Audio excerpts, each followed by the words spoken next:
তোমরা হয়তো জানো না অনেকেই যে আমি পায়রাও পুষি।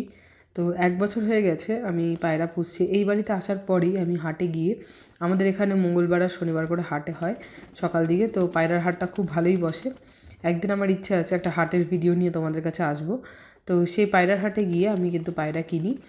আর প্রথম দিক থেকে আমার ২ জোড়া পায়রা ছিল, আর তারপর থেকে এটার শখ আমার বেড়ে গেছে, আর আস্তে আস্তে আমি পায়রা পোষা শুরু করেছি। আর এখন আমার কাছে মোট ১০ জোড়ার মতন পায়রা আছে। তো দেখতে দেখতে দিন যাচ্ছে আর এদের সংখ্যাও বাড়ছে, বাচ্চা কাচ্চাও হচ্ছে এদের ১ জন ২ জন করে। এবার দেখা যাক। আজকে এদেরকে একটা গামলাতে জল দিয়ে তার মধ্যে হলুদের গুঁড়ো দিয়ে স্নান করতে দিয়েছিলাম। জেনারেলি একটা পটাশ বলে একটা কেমিক্যাল আছে, সেটা দিয়ে ওদেরকে স্নান করতে দিতে হয়।